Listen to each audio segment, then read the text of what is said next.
brasileiros perderam 41 bilhões em valor de mercado de uma só vez, na Bolsa de Valores de São Paulo, na B3.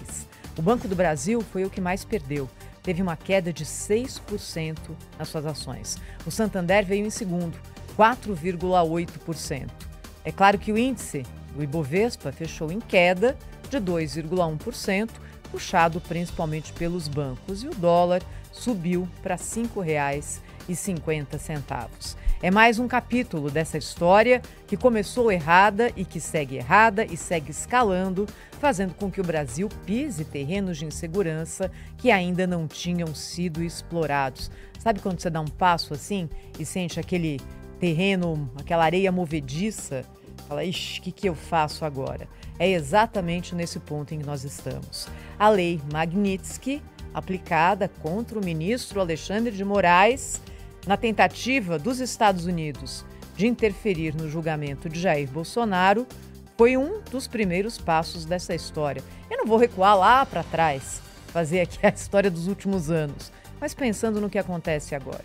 Isso foi o estopim.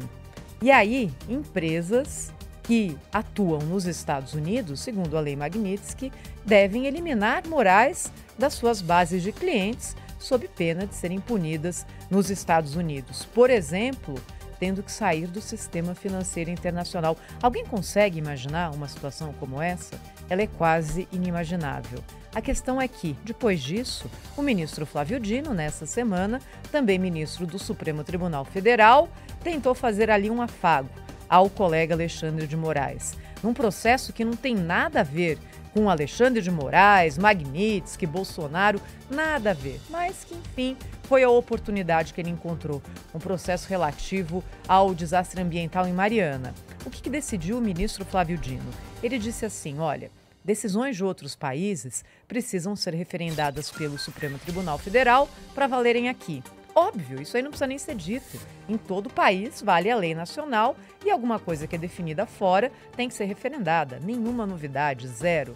Só que aí tem a entrelinha. O ministro Flávio Dino mandou que a Febraban fosse notificada, abrindo uma questão que é quase que uma escolha de Sofia para empresas que atuam no Brasil e nos Estados Unidos. Por exemplo, um banco brasileiro que tenha um sancionado pela lei Magnitsky entre os seus clientes. Vamos pensar aqui o ministro Alexandre de Moraes. Ele faz o quê?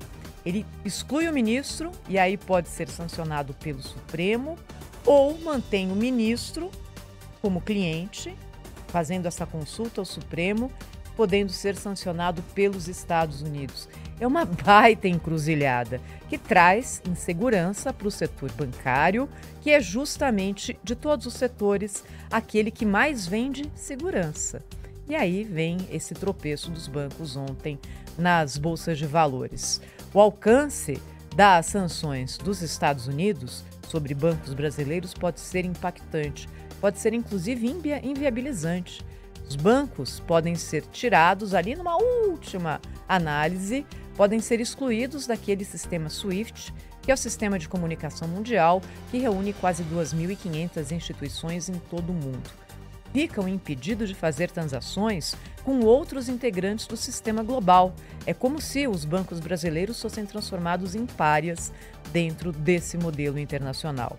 O professor de Direito Constitucional da Universidade Federal Fluminense, Gustavo Sampaio, alerta para o risco dos fortes impactos sobre os bancos brasileiros.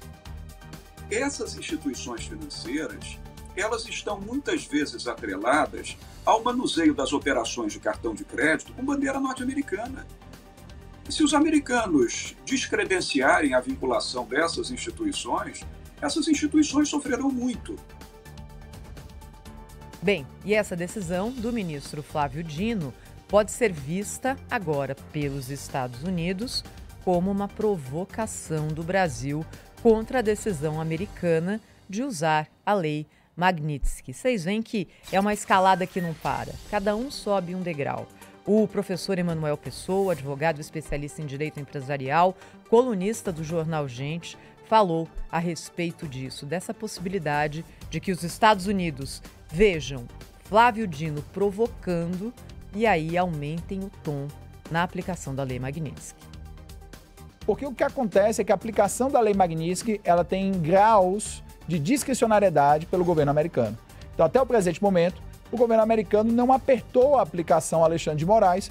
Por exemplo, não houve determinação para os bancos brasileiros que têm operações nos Estados Unidos que encerrassem as contas do ministro. Ou seja, havia ali uma punição, mas que não era tão severa quanto se imaginava, tinha mais um efeito moral. Com isso, com a adesão do Flávio Dino, o governo americano pode interpretar que é necessário fazer uma aplicação mais rigorosa da Lei Magnitsky. Por quê? Porque isso pode ser percebido como uma provocação. Como atos deles às vezes são percebidos por aqui como provocação, atos nossos podem ser percebidos como lá por provocação. Afinal de contas, era desnecessário naquele processo. E aí, Cláudio, se o governo americano orientar o Escritório para o Controle de Ativos no Exterior, o OFAC, para que aplique a Lei Magnitsky com rigor, bancos brasileiros estarão na seguinte sinuca de bico. Eles obedecem ao Supremo Tribunal Federal e arriscam multas de bilhões de dólares nos Estados Unidos e podem quebrar, ou eles desobedecem ao Supremo Tribunal Federal e arriscam a prisão dos seus diretores. Aonde é que essa história toda vai parar, a gente ainda não sabe, mas a gente vai contando para você dia após dia. Nós vamos agora a Brasília, o Cláudio Humberto chegando com o destaque da